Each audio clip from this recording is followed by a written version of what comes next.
Hi, welcome everyone. We're going to go ahead and get started. So I want to welcome you all to Intro to Digital Forms.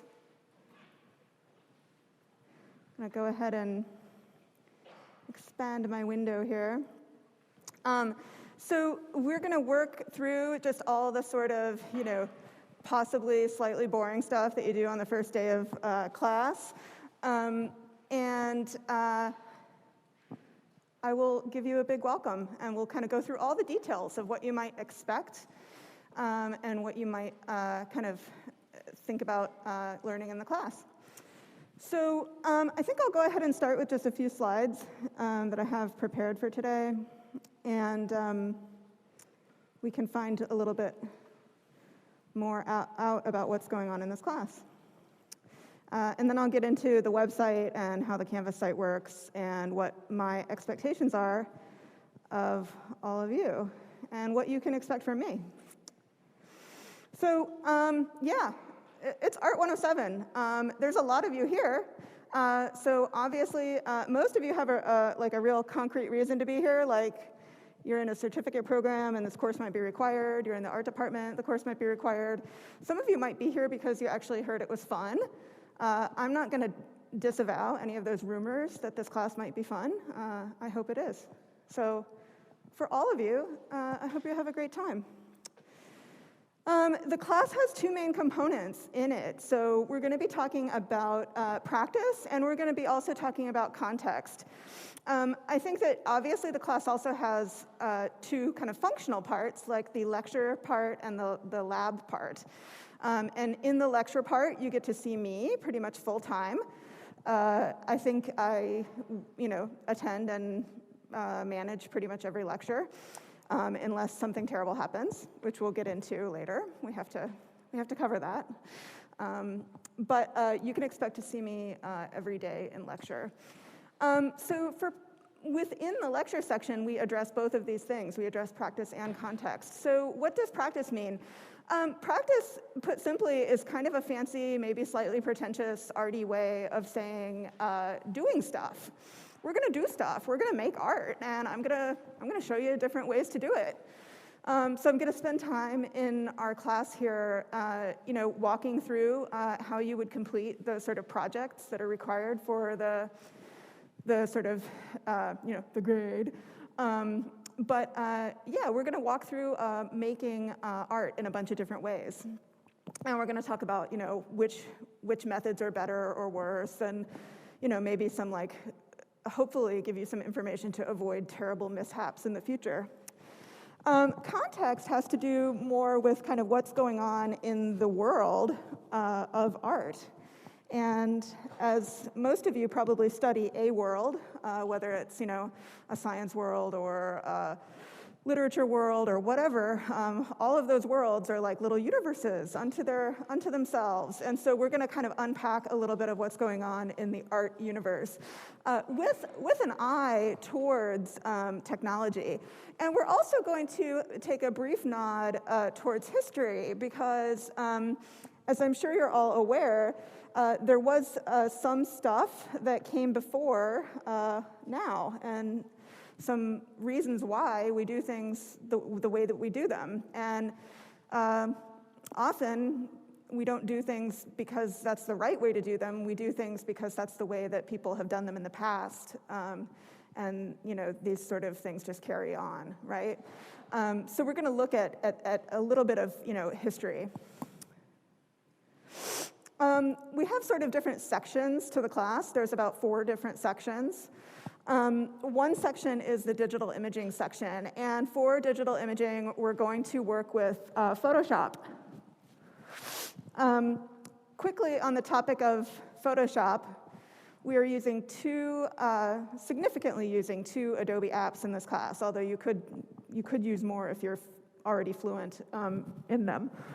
I will be sending you, after this class, I'll be sending you instructions on how to get your free subscription to Adobe Creative Cloud through UW.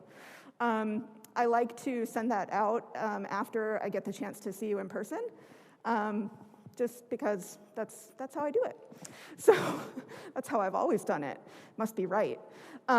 So you should look forward to that email sometime today. I do have another class after this class, and then I could probably spend some time sending it out to you. And it just has download instructions and other stuff, on how to basically redeem your free subscription. So we're going to have two major assignments that use Photoshop as their primary sort of tool.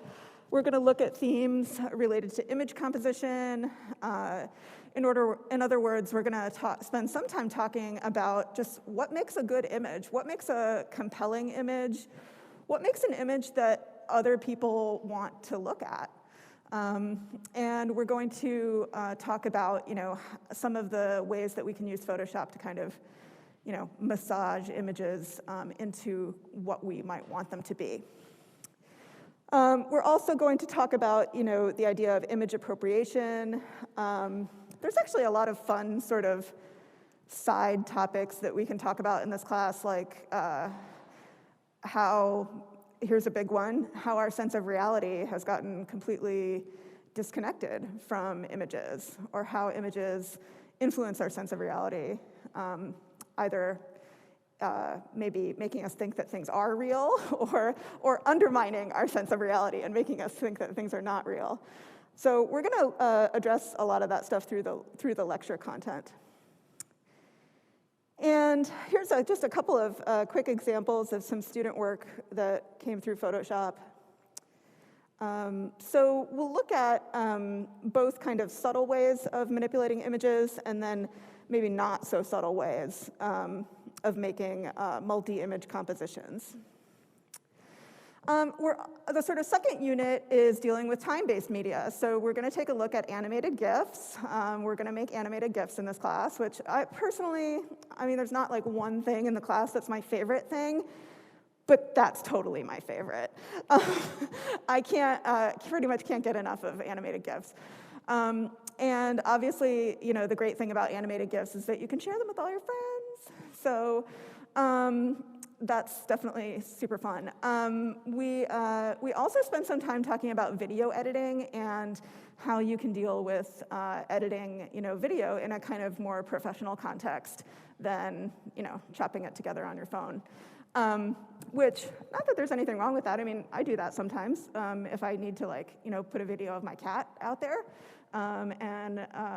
It's a utility, but we're going to kind of talk about video editing on a much larger scale. We're also, obviously, for that context piece, we're going to look at, how these tools are actually being used in the larger art world. And so here's some GIFs that have been created by students. One of the things that I like about the GIF format is that it can accept pretty much any style of animation. So, you can have a sort of cartoony style, a more photo-based style, or both within the same animation. And video editing. Whoops, wrong button. So we're going to spend some time, sort of one of our 4 units is spending some time looking at a 3D modeler. And we are going to talk a bit about rendering and some basic rendering techniques. I am actually, side note, if you're interested in 3D modeling and rendering, we have pretty much any of the topics any of the 4 topics that we deal with in this course. There are intermediate and advanced courses in the art department that you could learn more about any of these 4 things. So if you are interested in learning more about some of this stuff, you can ask me, what are some classes that I can take if I want to do this? And I can tell you, there are classes that my colleagues teach, and they're probably pretty good. So we actually have, with 3D modeling and rendering, we have a 2-course sequence that's actually on top of this class that teaches 3D rendering for animation, and that is exclusively in Maya. And so we're using Rhino in this class because it's really more of a dedicated modeler. And we're also going to look a little bit at 3D printing and some of the sort of applications that you can use a 3D model for, because there are quite a few. So here's some quick examples of some student work in 3D modeling. And the last unit is we're going to be using a flavor of JavaScript to look at code and how artists use computer code, and really sort of techniques that are probably like lingua franca for any computer science student. But we're going to sort of use them in a way that is intended for artists. So it's a variant of JavaScript called P5, and it takes a lot of the kind of drudgery out of getting kind of instant gratification, somewhat for a code tool now. For a code tool, it gives you somewhat instant gratification as far as like drawing graphics and drawing stuff that can move around and spin and all that stuff. So we're going to be using P5 for that purpose. And we'll spend about 3 weeks doing that. And here's some quick student work.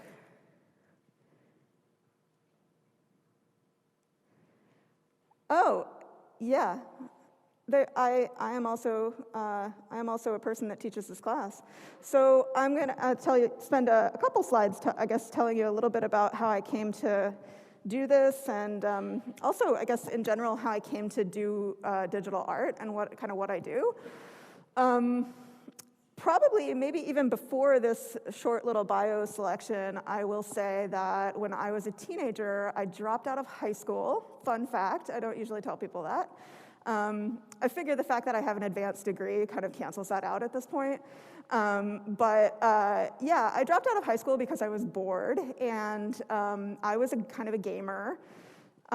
So I went to work for a 3D graphics company in Tampa, and I was basically like the, stereotypical like kind of manic pixie dream girl, and I was obviously the only woman there, and so I was like the little sister, and yeah, I spent a lot of time with those guys, and we went to SIGGRAPH a couple times, and it just kind of made me realize that I could actually do some of that stuff. I always thought I was really bad at math, but it turned out that when I was doing computer coding, it kind of gave me a reason to do it. Where when I was thinking about learning abstract like math problems, it didn't connect with me in a way that I was motivated to do it. But if I was, outputting graphics or like making something like terrain for a game environment, that was pretty motivating to me, because it was like kind of just the cool. And I'm not saying that it was the coolest, but for me, that was like the coolest possible thing I could be doing at that time, in my own brain. So I started working for a company without any education, because this was like around the time of the .com era, and if you had tech skills, you could get a job. I feel bad even saying this, but it's true. I mean, it was around the .com era, and if you had tech skills, you pretty much could get a job. And so I worked for Honeywell Aerospace Engineering for a little while, and that was really cool. I was like in my early 20s, and I had like a real job, and then the .com boom came, and then the bust came, and we all got laid off. And so, like probably a lot of people are in this situation now, I found myself in a situation where I had no college education, and I had no job. It was really actually kind of like a little bit traumatic. Not that this is like, oh, woe me, but like, that's just a hard situation to be in. So I decided to go back to school and become an artist, because I felt like I didn't want to be in a situation where I was constantly kind of like on this roller coaster of like private industry, and kind of going up and down, and people getting laid off and not really having any stability. So I became an artist, and I actually didn't work with computers for a long time. for some reason, I just was doing sculpture and drawing and all kinds of like analog stuff. And then when I went to graduate school, I worked with this guy who did a lot of computer code, and he kind of inspired me to like get back into it, and I did. And yeah, so and then I got an academic job straight out of grad school, which was really lucky. But I guess you know, I think at that time, that was about like 15 years ago, I guess. And I think at that time, the idea that, you know, you could teach digital tools in an art context was like crazy. And of course, it's not crazy anymore. That's kind of like the norm, right? So yeah, I guess I just kind of like saw this stuff like come up and down, and it's been an interesting thing to work with students and to teach people, because I think that one thing that I always felt like instructors would kind of do through my own progress was, you know, they don't maybe talk about like the blips and the sort of down part of the roller coaster, you know. And so yeah, I guess I would say that one thing that getting old gives you that might actually be a positive. I can't think of anything else, honestly, right now. But one thing that getting old gives you is a little bit of perspective about those ups and downs, you know? And it seems pretty safe to say that right now we're in kind of a downswing as just, you know, as a society and as a group of people. And so if I'm going to say like one inspirational thing today, is that, you know, hang on. And if you hang on, things hopefully will get better. So that's kind of a little bit about my story and kind of how I got here. Some of the stuff that I'm interested in academically, if you're sort of thinking about maybe starting a conversation with me, or, you know, just picking my brain one day, this is the kind of stuff that I know about and that I like to talk about. I make, a lot of my work tends to be physical objects, like tangible objects that are made from data sources or made from large bodies of aggregate data.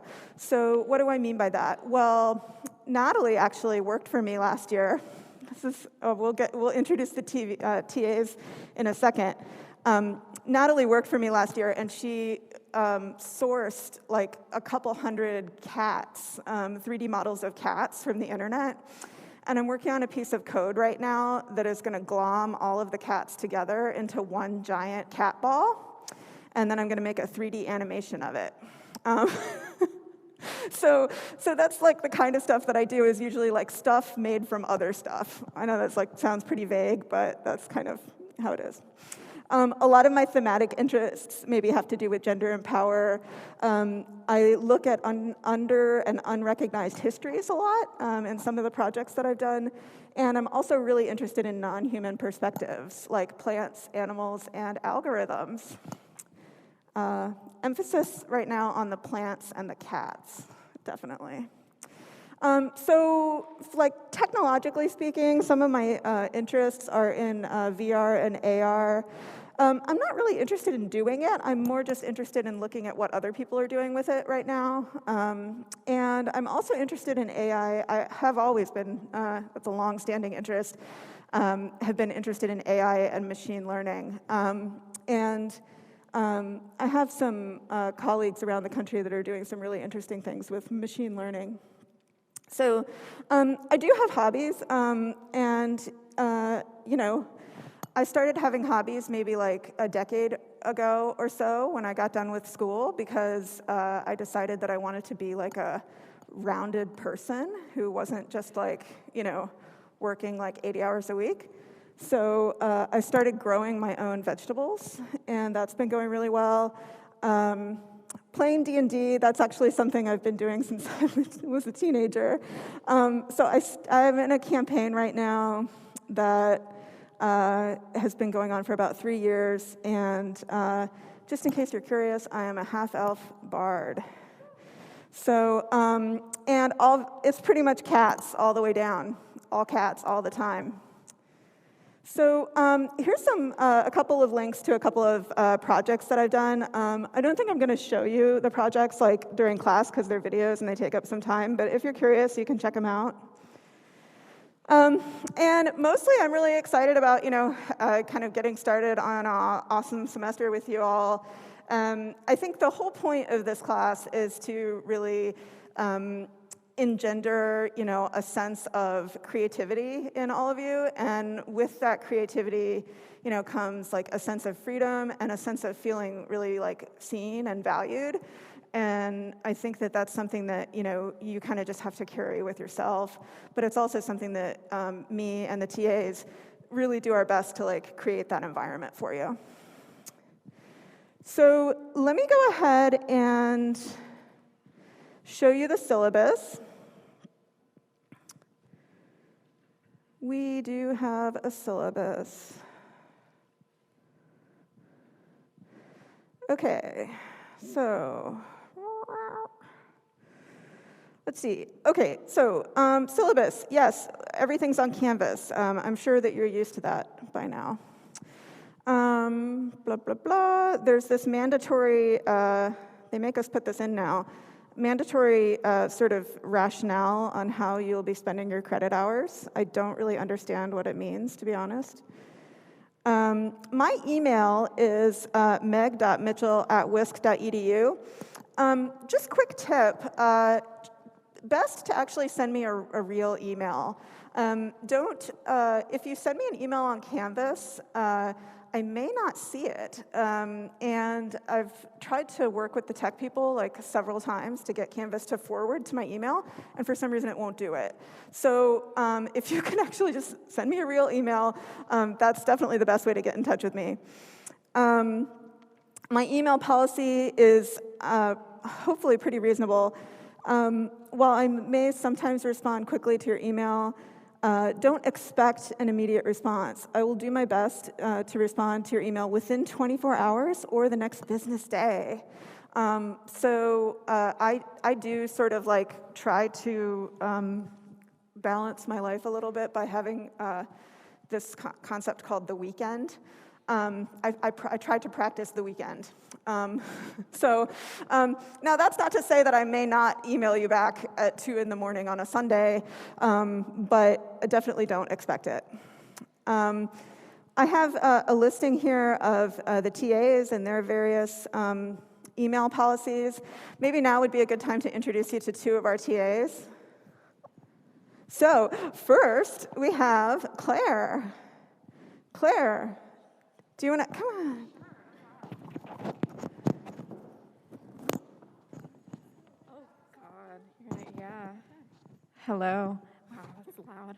Hi, I'm Claire, a first-year graphic design graduate student, so I'll be TAing for some of you. Is that good or interest? I don't know. Yeah. So, Claire, you've worked as a professional designer. Oh, right? yeah. I've worked in the advertising industry. I've worked for some big-name advertising clients, but I also do a lot of interdisciplinary art and design, and I guess I would say I specialize in bookmaking and print design. So yeah, have that to look forward to from me. Yeah. Yeah, your design is super cool. Natalie. So we also have Natalie here. Oh. Hi, everyone. I'm Natalie. I'm a second year in the 4D department. I do a lot of video and neon installation. That's what I'm really interested in, so it's really cool. And that's all I got. I'll see you Friday if you're in my class. Cool. Thanks, Natalie. So we also have one more TA, Ash. Ash is, I think, has not been feeling well, so they'll probably see you during your discussion sections with them. So let's see, office hours. Man, way back a while ago, I used to have office hours. I would say now, pretty much just like contact me and we can find a time. The whole concept of office hours is a little bit weird because I'm, pretty much accessible, like during business hours. I teach a class right after this class, so getting help after class might not be the best option.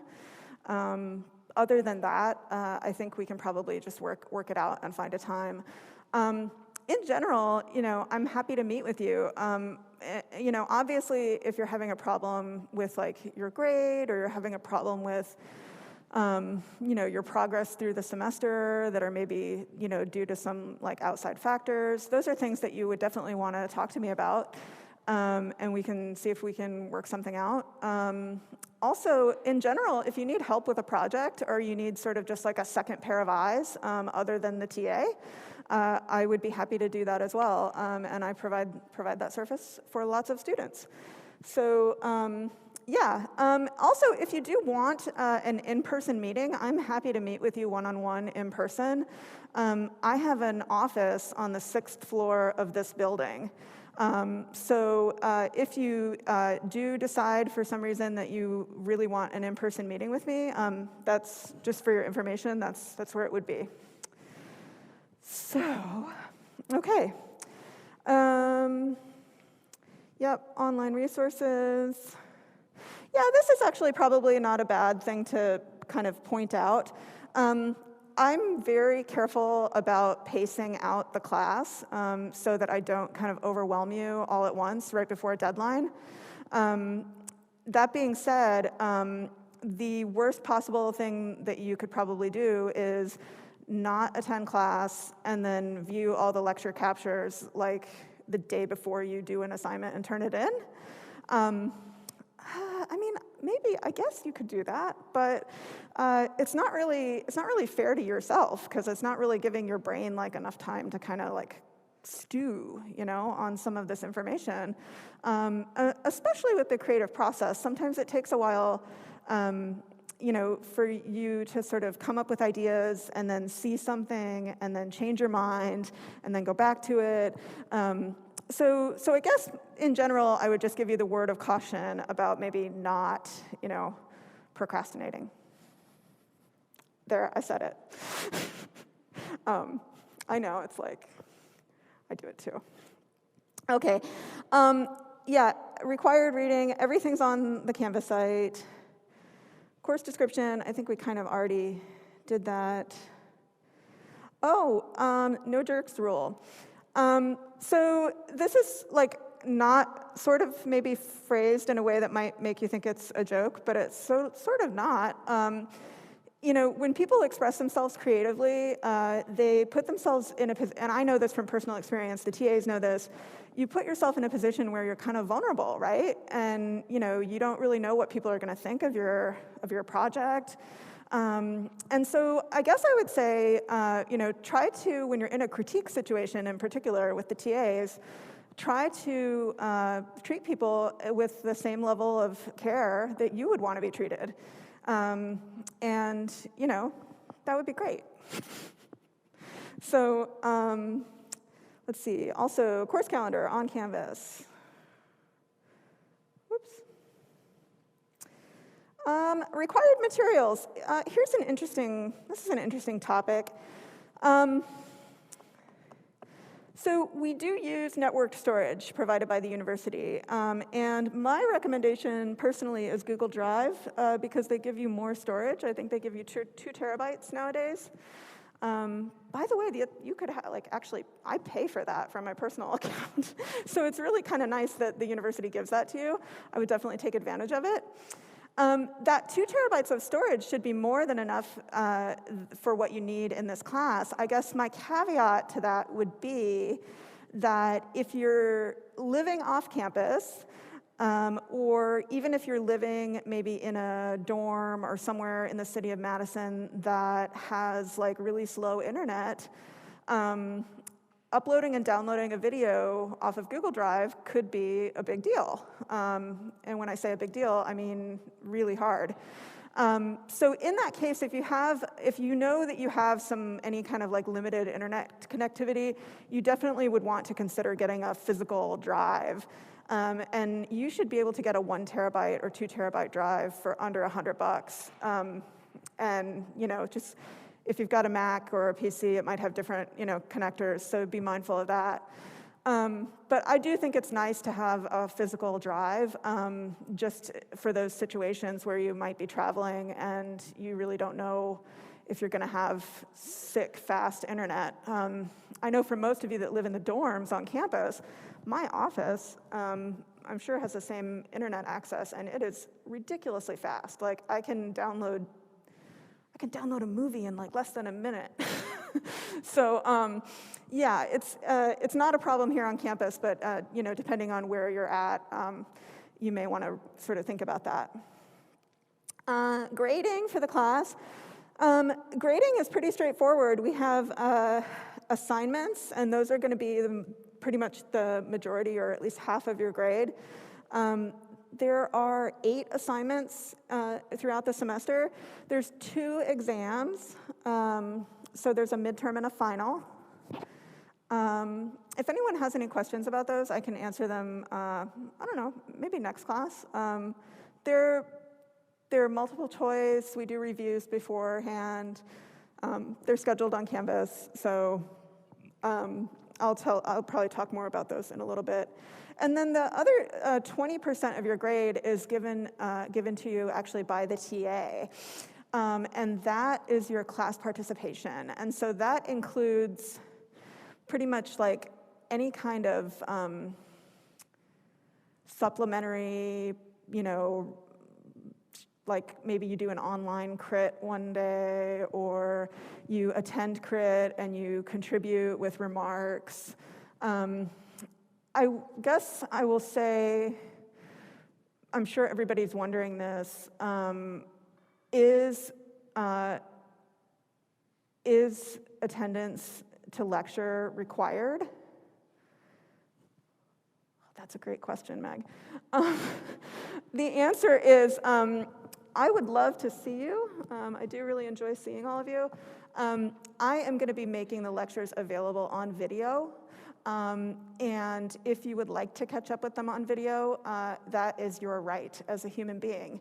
I think that there is no way that, given the current circumstances, that I would enforce attendance, because it's just not, in my opinion, personally, I don't think it's realistic.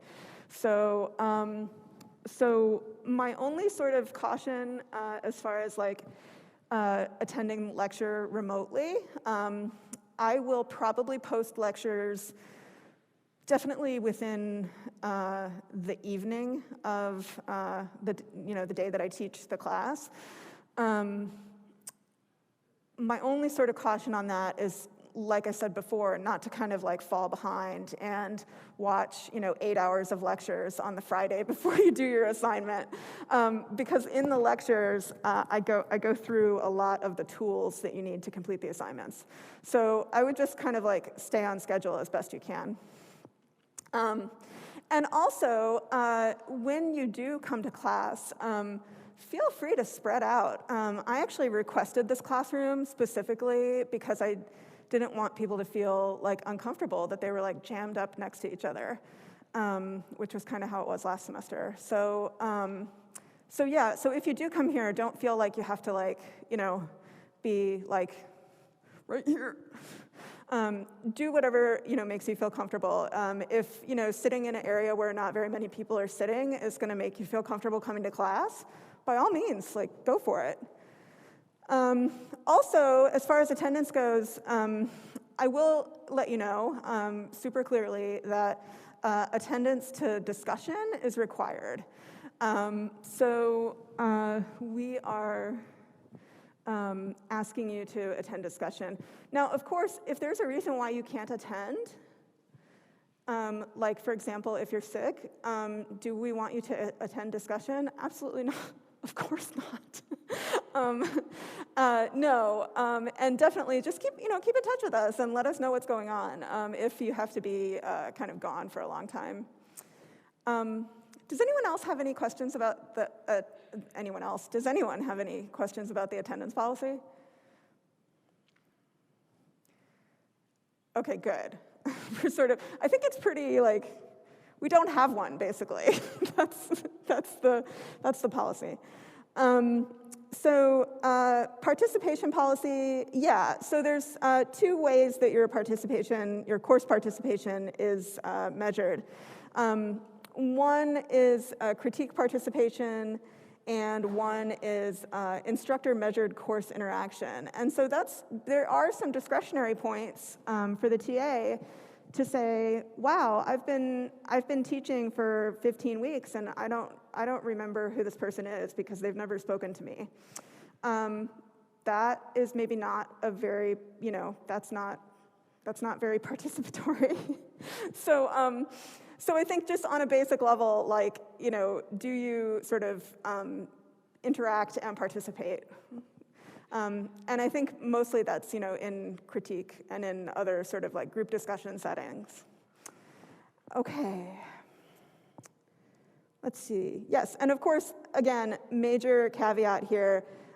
Email Meg, that's me, or come see Meg, that's also me.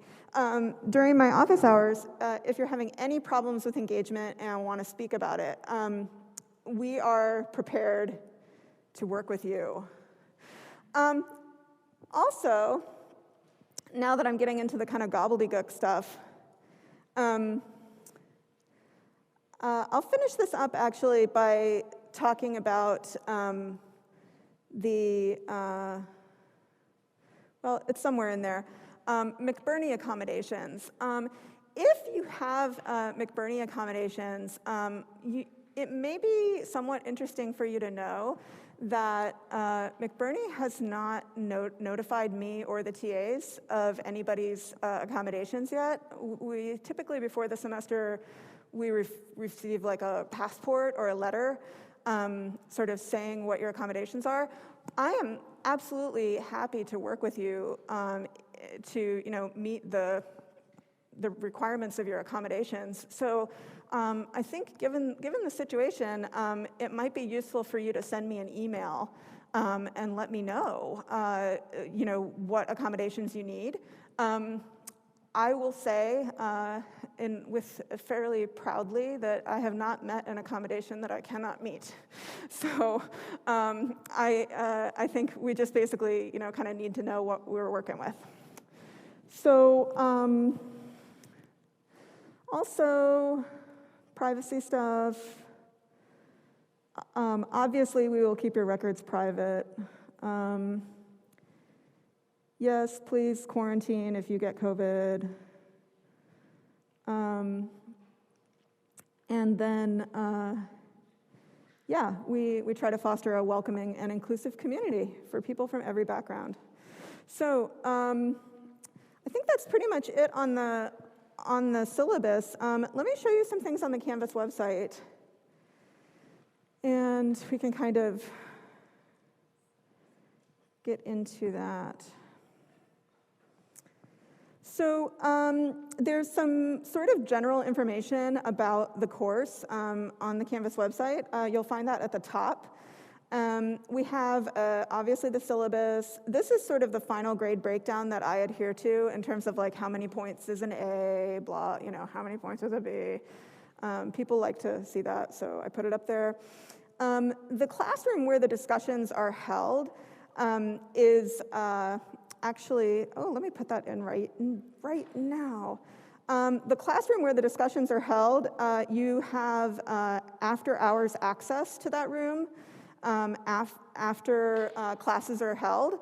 So usually that's nights and weekends is what that translates to, except, nights and weekends. So there's a door code. The door code is up there. You may not be having problems with your computer now, but when you start doing things that require like a somewhat high-performance computer, like editing video or rendering, you may find that your computer is not up to the task. This is not maybe a message for everybody. I would say probably about 10-15% of students every semester maybe find out that the computer that they've been using is like, that's not so great, actually. If that happens to you, this is an option, for you to complete your coursework, right?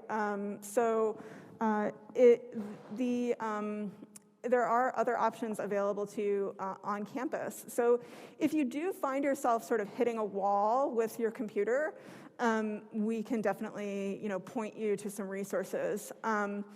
One resource, if you're kind of going into the semester not confident that your computer is up to the task, I would encourage you to look at Do It. Offers a semester-long computer rental.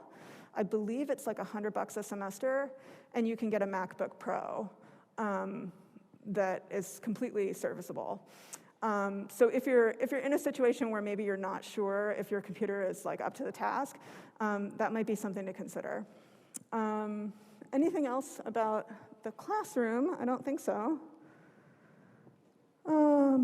Let's see. So we also have 3 points of extra credit available for the class.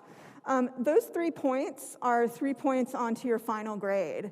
So what does that mean? That means if you have a 91% and you would like an A in this class, you can complete 1 extra credit activity, get 1 point on your grade, and then you will get an A. So here's an FAQ just about like stuff related to, should I take this class or should I not take this class? This question addresses some content that you might see on the course website. If it has bonus in capital letters, that means that it's not going to be on the exams, and it probably isn't something that you strictly need to know for the assignments either. It's more just like me being thorough and saying, hey, this is actually how it works, and maybe you actually want to know. So that's why we call it bonus. So yeah, and then the last thing I'm going to kind of point out to you is that you'll find my YouTube channel here. So my YouTube channel has videos that are not, I put the lecture videos from class, like kind of rolling on YouTube, but I put them on kind of undisclosed or unlisted. These are actually my publicly posted videos, and they're from a year ago, but they're still using the same versions of software that we use. So if you're looking for a slightly more polished experience, or maybe I explain something in class and you're just like, what? It's just another place that you can look to find explanations about stuff that we're doing in class. And it should track through pretty closely. Also, I have one thing for you all to do until we meet next on Thursday.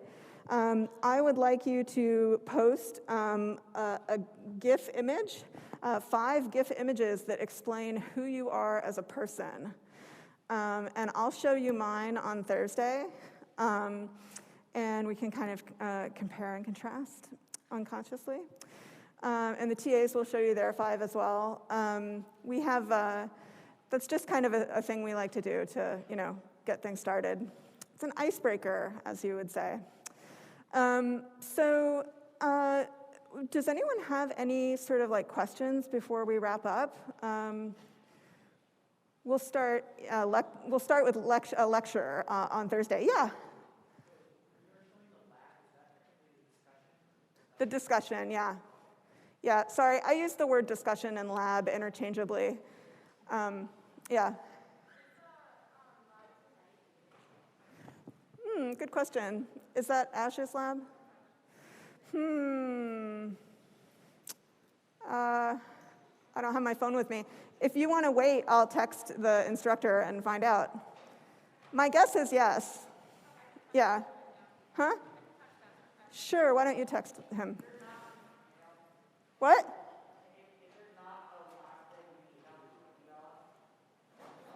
I'm sorry.